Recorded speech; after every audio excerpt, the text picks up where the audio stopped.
कर्ताव्य स्तोत्रम, प्रभु के नाम की महिमा हो। आज के सुंदर और पवित्र दिन में आप सबों का मैं यीशु नासरी के नाम से इस यूट्यूब के चैनल पर स्वागत करता हूं।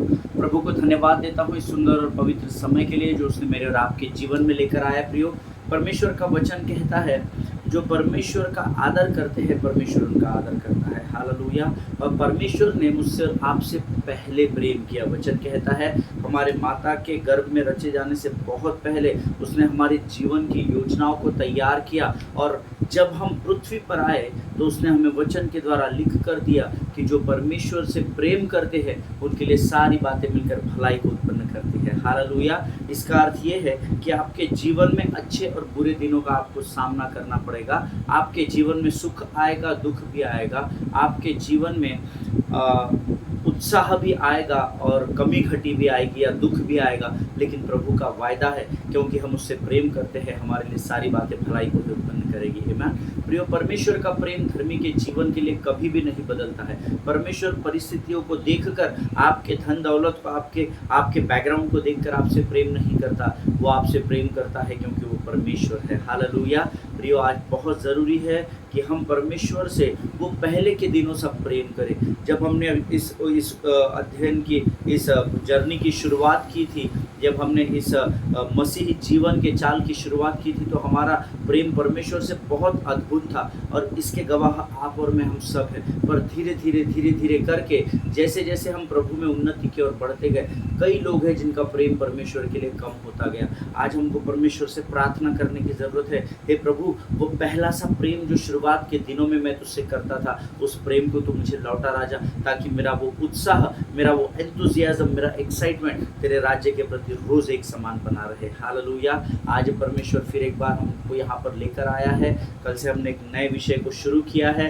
प्रभु का धन्यवाद हो कि परमेश्वर उस वचन के द्वारा लोगों से बातचीत कर रहा है। हमारा भी एक ही सेशन हमने इसमें लिया है। कल मुझे बहुत सारे फ़ोन कॉल्स आए, कुछ ईमेल्स आए, जहाँ लोगों ने कहा कि आपने बहुत अच्छे टॉपिक की शुरुआत की है और हम चाहते हैं कि हम और भेद की बातों को आपसे सुने, ताकि परमेश्वर इस विषय में समझने में हमारी सहायता और मदद कर सके और हम एक दूसरे के लिए एनकरेजमेंट का, उत्साह का कारण बन सके। हालेलुया। संसार डिस्करेजमेंट की ओर बढ़ रहा है। संसार हमें हमेशा नीचे खींचने की ओर लगा हुआ है, पर ऐसे समय में परमेश्वर का वचन हमारे मध्य में आया है जो हमें सिखाता है कि ये अंतिम युग है, ये अंतिम समय है जब हमको एक दूसरे को उत्साहित करने की ज़रूरत है, ताकि हम सब मिलकर मसीह की देह को मजबूत कर सके। हालेलुया। प्रियो, आज फिर एक बार परमेश्वर हमारे मध्य में है और भेद की कुछ बातों को लेकर आया है। लेकिन इससे पहले कि हम परमेश्वर की वाणी को सुने, आइए हम अपने आप को नम्र और दीन करें। कुछ वचन हम भजन संहिता से पढ़ेंगे और हम परमेश्वर का धन्यवाद देंगे। आज हमने पढ़ने के लिए जो वचन चुने हैं वो पाए जाते हैं भजन संहिता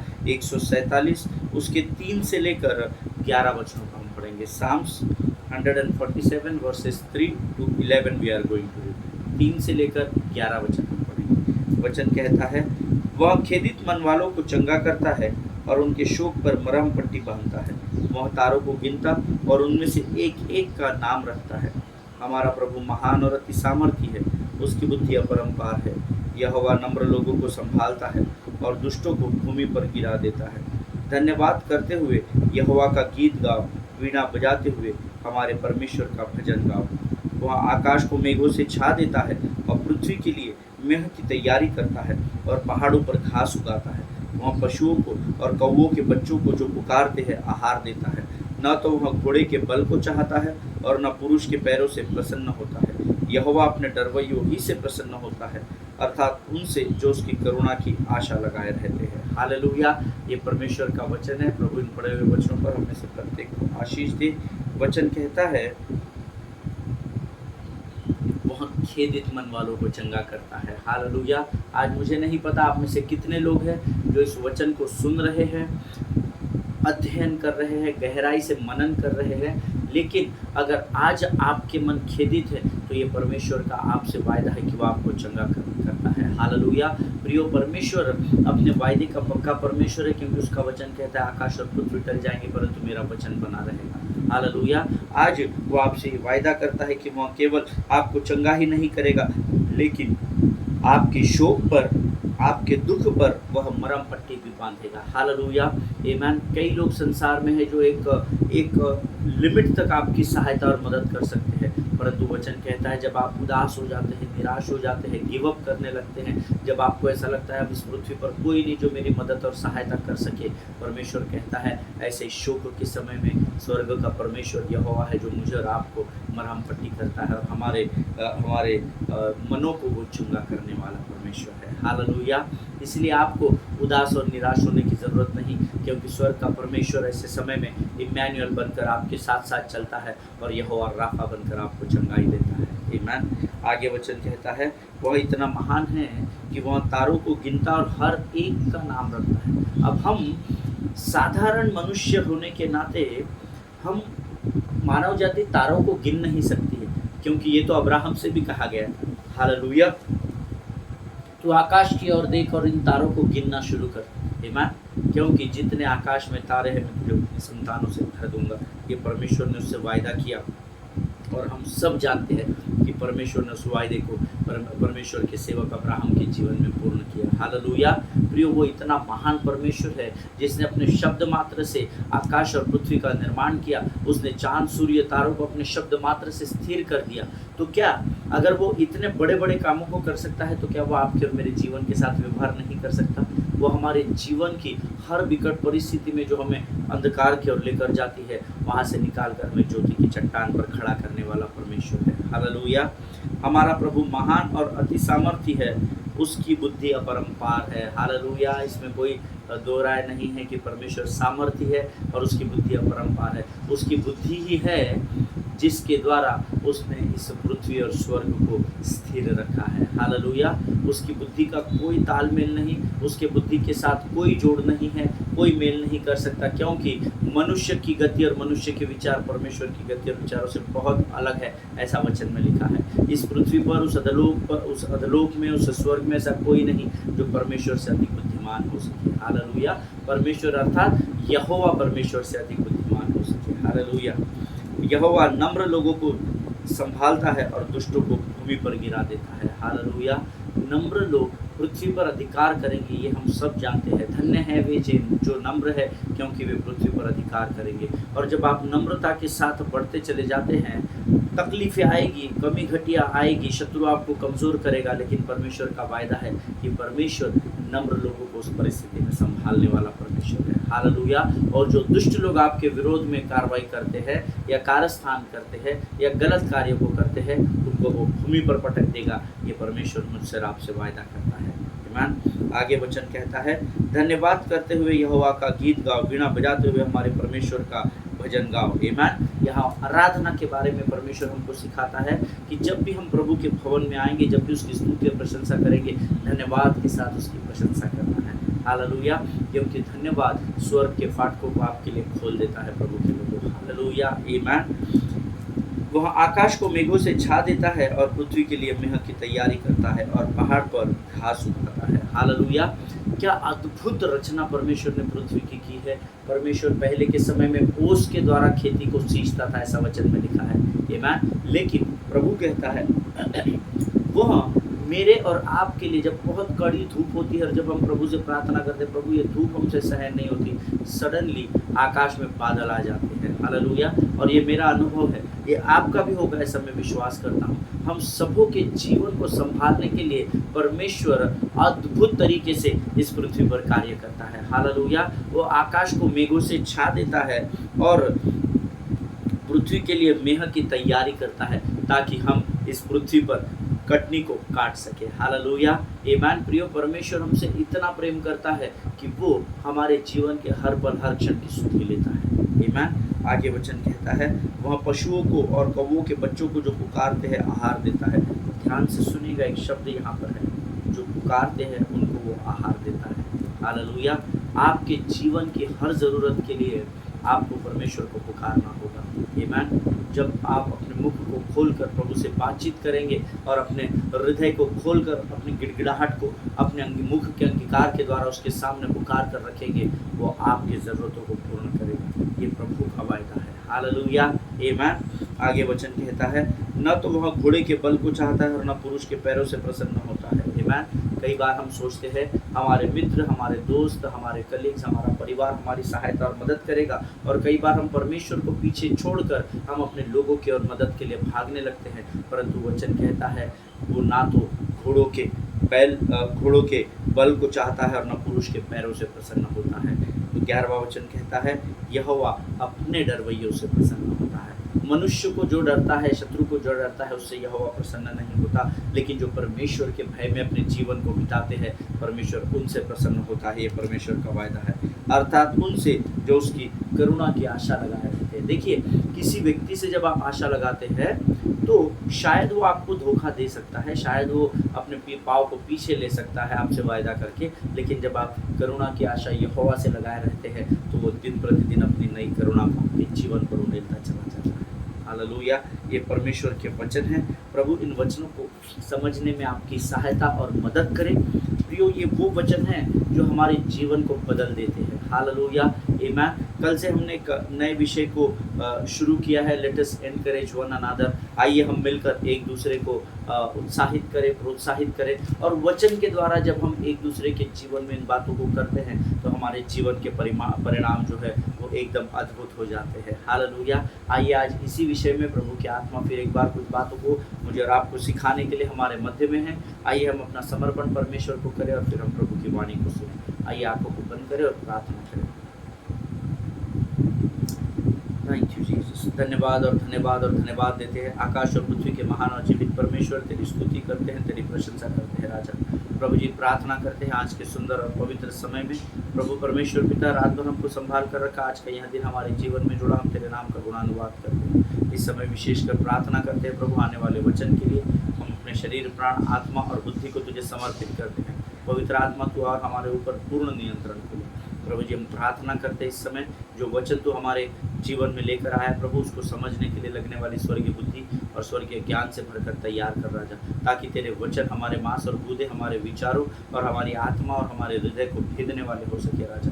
प्रभु परमेश्वर पिता, हम तुझसे प्रार्थना करते हैं जितने लोग वचन को सुनते हैं उसमें से हर एक को आशीष दे।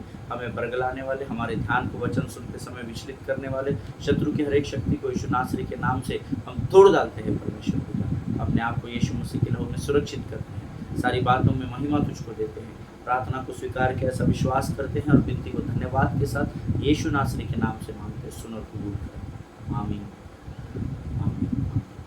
हालेलुया। परमेश्वर आप सबको फिर एक बार बड़ी बरकत और बड़ी आशीष दे। आप सबों का मैं स्वागत करता हूँ। कल हम कुछ बातों को सीख रहे थे और मैंने आपको कल यूहन्ना बपतिस्मा देने वाले के विषय में कुछ बातें बताई थी कि किस प्रकार से और किस लिए उसको कैद खाने में डाल दिया गया, और उसने अपने राजा हेरोद को एक सत्य बात बताई थी कि तूने जो अपने भाई के पत्नी के साथ विवाह किया ये व्यभिचार है, ये पाप है, और तूने ये करके गलत किया है। और जब हम लोगों के जीवनों में लोगों को उनकी गलती का एहसास कराते हैं तो अक्सर हमें इस बात के लिए तैयार होना पड़ता है कि शायद हमारे सर को कटवा कर प्लेटर में रखा जाएगा। हालेलुया। हमेशा ध्यान में रखिए, जब किसी को भी आप करेक्ट करने की कोशिश करते हैं तो आपको पूर्ण रीति से तैयार रहना है, क्योंकि इसके बाद हम सब जानते हैं कि यूहन्ना के साथ क्या हुआ। हालेलुया। यहाँ पर यूहन्ना ने कोई पाप नहीं किया था, कोई गुनाह नहीं किया था, यूहन्ना ने सत्य कहा था। हालेलुया। और सत्य की कीमत उसको अपनी जान देकर गंवानी पड़ी। आमीन। आज परमेश्वर का वचन कहता है तुम सत्य को जानोगे और सत्य तुम्हें आज़ाद करेगा। लेकिन जब हम इस सत्य को लेकर जिसने हमें आज़ाद किया है, हम संसार में जाएंगे तो हमें दुख और तकलीफों का सामना करना ही पड़ेगा। लेकिन प्रभु का धन्यवाद हो, हमारी सुधि लेने वाला परमेश्वर, हमारा यहोवा सभा जो सेनाओं का यहोवा है, हमारी सुरक्षा करता है। हालेलुया। आमीन। प्रियो, परमेश्वर का वचन कहता है यहाँ पर जब यूहन्ना बपतिस्मा देने वाले ने हेरोद राजा को सत्य कहा कि तूने अपने भाई की पत्नी के साथ शादी करके तूने व्यभिचार किया है, तूने पाप किया है, तो उसको उठाकर हेरोद राजा ने जेल खाने में डाल दिया। आमीन। और उसने सत्य कहा था, उसने कोई गलत नहीं कहा था, और यही कारण था कि हेरोद ने उसको बंदी गृह में डाल दिया, क्योंकि उसने राजा को सत्य की बात बताई थी। और you know that here Herod's wife was angry and bitter, यहाँ पर जो हेरोद राजा की पत्नी थी वो यूहन्ना बपतिस्मा देने वाले से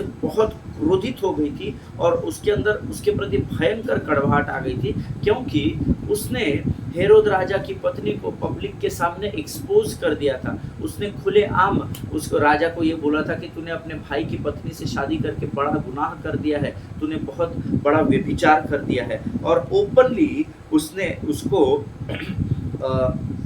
यूहन्ना बपतिस्मा देने वाले ने उसकी पत्नी को अर्थात हेरोद राजा की पत्नी को ओपनली उसने ह्यूमिलिएट कर दिया था। और उसका गुस्सा उसका उसका एंगर इतना अधिक था कि वो इस ताक में थी कि कब मुझे मौका मिलेगा और मैं इसको यूहन्ना बपतिस्मा देने वाले को ठिकाने लगा दूंगी।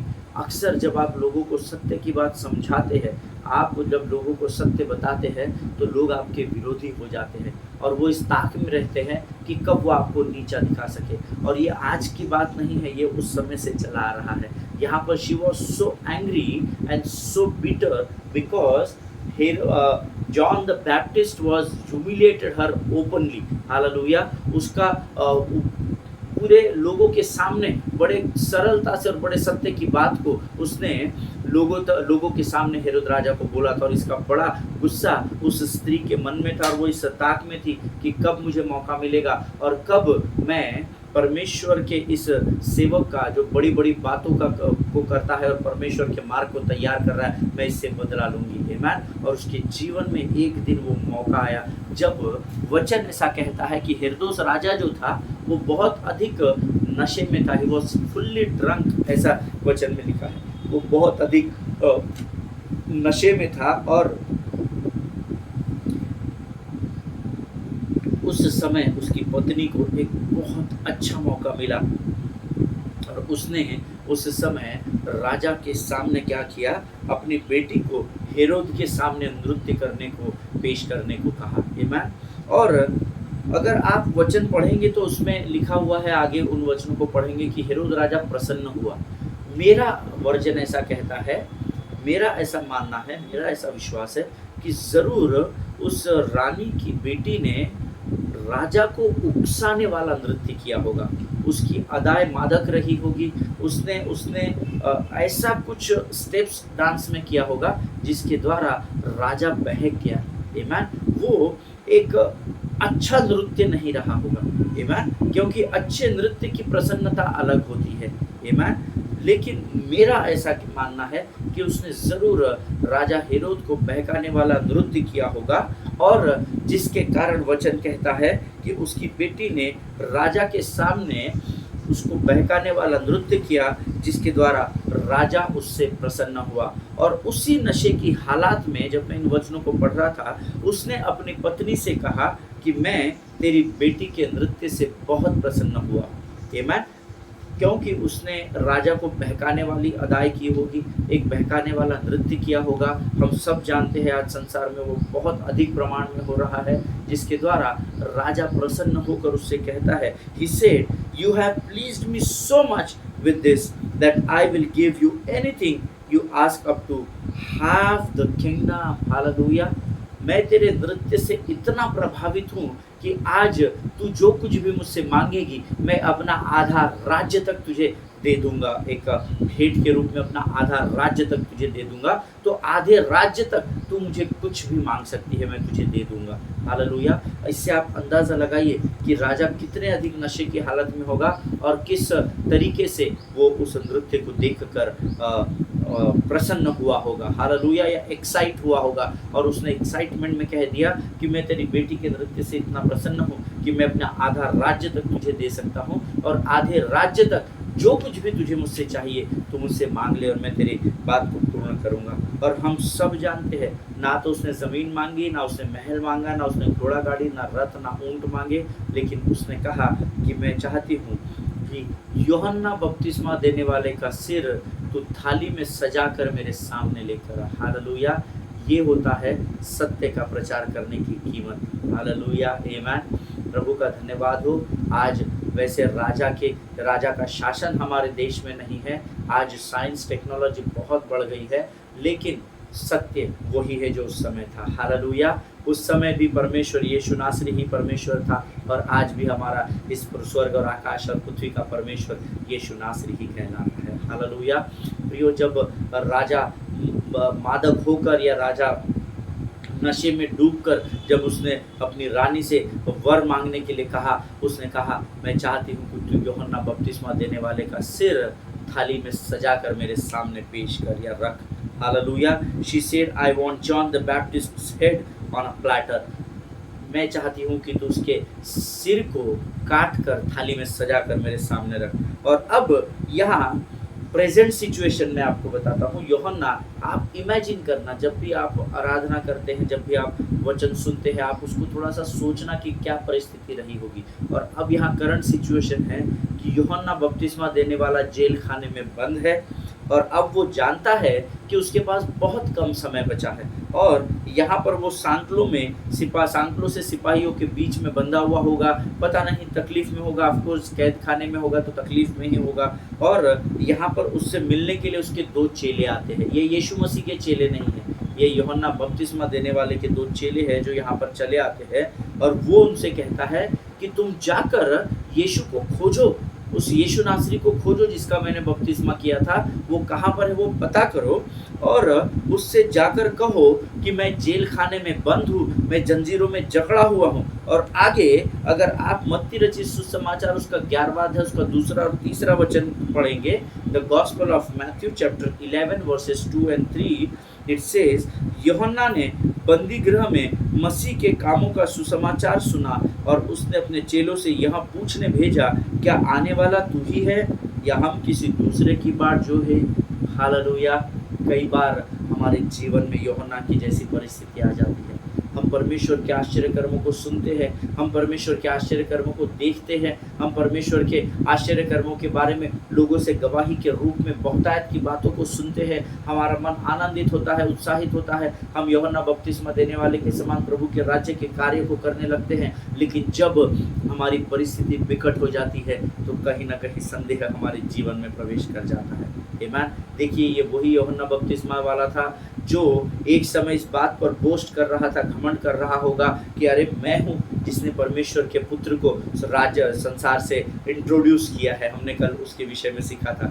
मैं वो पहला व्यक्ति हूँ जिसने कहा है कि मैं परमेश्वर के लिए मार्ग को तैयार कर रहा हूँ। और पता नहीं कितना अधिक उसके अंदर आनंद और उत्साह होगा यीशु मसीह को लेकर। लेकिन जब वो कैद खाने में डाल दिया गया तो वो अपने चेलों से यहाँ कहता पाया गया कि तुम जाकर कहो कि आने वाला तू ही है या मैं किसी और की बात जो। हमारे जीवन में ये परिस्थितियाँ कई बार आती है जब हमारा जीवन विकट रास्तों से होकर गुजरता है, जब हम निराशा, उदासी, बीमारी, कर्जे की उस कैद खाने में सांकलों में बांध दिए जाते हैं, तो हमारा भी प्रश्न यही होता है कि हे प्रभु, कि तू सचमुच यीशु मसीह तू परमेश्वर का पुत्र है या हम किसी और परमेश्वर से गुहार लगाएं। हालेलुया। इस बात को हमेशा ध्यान में रखिए। ये परिस्थिति यूहन्ना बपतिस्मा देने वाले के जीवन में भी आई थी। हालेलुया। जिनके सुनने के कान हो वो सुन ले। धीरे से उसके जीवन में डाउट प्रवेश कर गया, संदेह उसके जीवन में प्रवेश कर गया। हालेलुया। और ये हम सबों के जीवनों में होता है प्रियो। लेकिन यहोवा का धन्यवाद है जिसका वचन कहता है कि विश्वास करने वाले के लिए कोई भी बात असंभव नहीं है। हालेलुया। आमीन। यहाँ पर उसको भी संदेह हुआ। जैसे ही यूहन्ना बपतिस्मा देने वाले की परिस्थितियां बदली, वो प्रभु पर संदेह करने लगा। हालेलुया। आमीन। उसके चेले जब यीशु मसीह, आगे वचन कहता है, उसके चेले जब यीशु मसीह के पास गए तब वो ओरिजिनल ट्रांसलेशन अगर आप पढ़ेंगे तो ओरिजिनल ट्रांसलेशन में ऐसा लिखा है, यीशु ने उनकी ओर ज्यादा ध्यान नहीं दिया। क्यों? क्योंकि यीशु वहाँ सेवकाई कर रहा था। हालेलुया। वचन में लिखा है कि यीशु वहाँ पे चिन्ह चमत्कार कर रहा था। अंधों के लिए प्रार्थना हो रही थी, अंधे देख रहे थे, लंगड़ों के लिए प्रार्थना हो रही थी, लंगड़े चल रहे थे, मुर्दे जिंदा हो रहे थे। अद्भुत सेवकाई में वो व्यस्त था। और ये चेले उसके पास गए होंगे और उन्होंने यूहन्ना बपतिस्मा देने वाले के विषय में उससे उसको कहा होगा। उसने कहा होगा, हाँ रुको, अभी तो वेट करो, अभी मैं फिलहाल सेवकाई में व्यस्त हूँ। और वो उनकी और ध्यान न देते हुए वो अपनी सेवकाई में व्यस्त रहा। आमीन। और ओरिजिनल ट्रांसलेशन जब आप पढ़ेंगे या अरेमिक भाषा में भी जब आप इसको पढ़ेंगे तो वहाँ पर लिखा है कि यीशु ने उनकी ओर ज़्यादा ध्यान नहीं दिया, क्योंकि वो वहाँ सेवकाई कर रहा था और वो दिन भर सेवकाई करता रहा और वो चेले वहाँ खड़े रहे। और पूरी सेवकाई खत्म होने के बाद, अपने पूरे कार्य को खत्म करने के बाद, मत्ती रचित सुसमाचार उसका 11 अध्याय उसके 4 और 5 वचन को हम पढ़ेंगे। आमीन। अब यहाँ इमेजिन करके रखिए, वो आते हैं, वो यीशु को यूहन्ना के बारे में बताते हैं। यीशु उनसे कहता है, हाँ वेट करो, हाँ रुको, मैं आपसे बात करता हूँ, पहले मैं अपना काम पूरा कर लूँ। उसने अपने काम में अर्थात प्रभु के कार्य को पूर्ण किया और उसके बाद मत्ती रचित सुसमाचार उसका 11वां अध्याय उसका 4 और 5 वचन कहता है, यीशु ने उत्तर दिया, जो कुछ तुम सुनते और देखते हो वहाँ सब जाकर यूहन्ना से कह दो कि अंधे देखते हैं और लंगड़े चलते फिरते हैं, कोढ़ी शुद्ध किए जाते हैं और बहरे सुनते हैं, मुर्दे जिलाए जाते हैं और कंगालों को सुसमाचार सुनाया जाता है। आमीन। अगर मेरा ऐसा मानना है, अगर जिस समय वो चेले यीशु मसीह के पास आए, उसी समय जब उन्होंने यीशु मसीह को यूहन्ना बपतिस्मा देने वाले के विषय में बताया, हो सकता है कि तब यीशु मसीह ने कोढ़ी को चंगा किया हो, लंगड़े को ठीक किया हो, और बीच में उस सेवा को रोककर अगर यीशु मसीह उनसे बातचीत करता तो वे उसकी बात का उत्तर प्राप्त करके वापस चले जाते, और हो सकता है जाकर यूहन्ना बपतिस्मा देने वाले को कहते, हाँ हमने अपने आंखों से देखा, उसने एक लंगड़े को भी ठीक किया और एक कोढ़ी भी शुद्ध हुआ था। तो शायद वो गवाही यूहन्ना बपतिस्मा देने वाले के पल्ले नहीं पड़ती कि अरे एक व्यक्ति को देख, 2 लोगों को चंगाई मिली है, बस उससे ज़्यादा सेवकाई नहीं हुई है, ऐसा मेरा सोचना है। इसीलिए यीशु मसीह ने उनसे कहा, तुम वेट करो, मुझे पहले अपना काम करने दो। और दिन भर उन्होंने अपनी आंखों से जो देखा होगा उसका बखान उन्होंने जाकर यूहन्ना बपतिस्मा वाले को किया होगा। हालेलुया।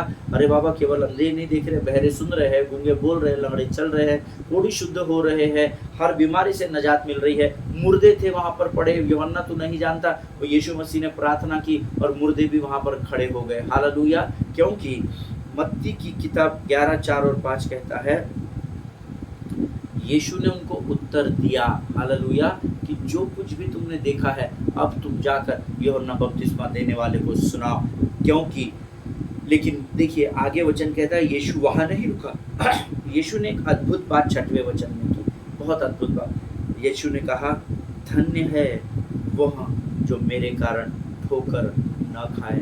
हालेलुया। आमीन। मैंने ये सारे वचन आपको इसलिए बताए प्रियो, क्योंकि जिस कीवर्ड्स पर हम इस पूरे विषय पर अध्ययन करने वाले हैं, वो कीवर्ड्स यहाँ पर 7वें वचन में पाया जाता है। जब वे वहाँ से चल दिए तो यीशु यूहन्ना के विषय में लोगों से कहने लगा। कौन सा यूहन्ना? बपतिस्मा देने वाला यूहन्ना। हालेलुया। और ये मत्ती का अध्याय उसका 11वां अध्याय उसका 7वां वचन, ये हमारा इस अध्ययन का कीवर्ड है जिसके ऊपर हम पूरा अध्ययन करने वाले हैं। हालेलुया। देखिए 4थे और 5वें वचन में यीशु ने उनको कहा, जो कुछ तुम सुनते और देखते हो वह सब जाकर यूहन्ना से कह देना। हालेलुया।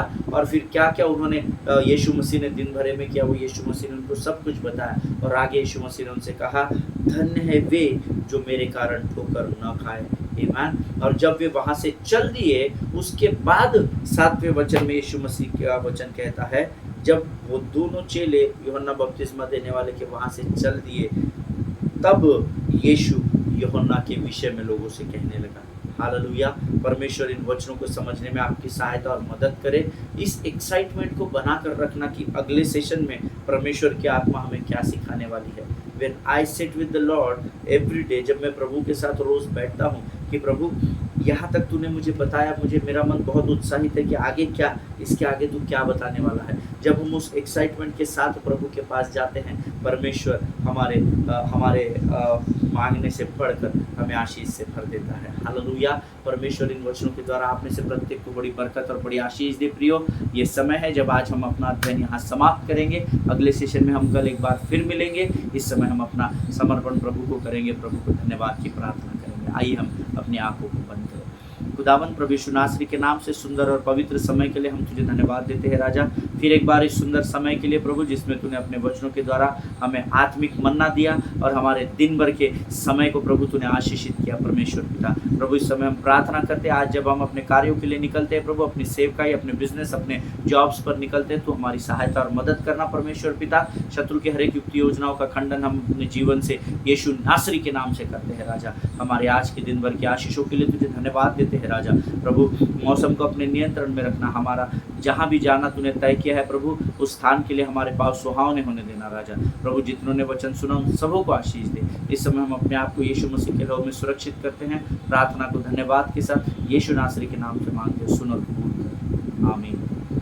हालेलुया। परमेश्वर आप सबों को बड़ी बरकत और बड़ी आशीष दे। हम अगले सेशन में फिर एक बार मिलेंगे, तब तक स्वस्थ रहें, सुरक्षित रहें, एक दूसरे के लिए प्रार्थना करते रहें, अपने पासवानों के लिए, उनके परिवारों के लिए जरूर प्रार्थना करें। सभी को जय मसीह की। God bless you.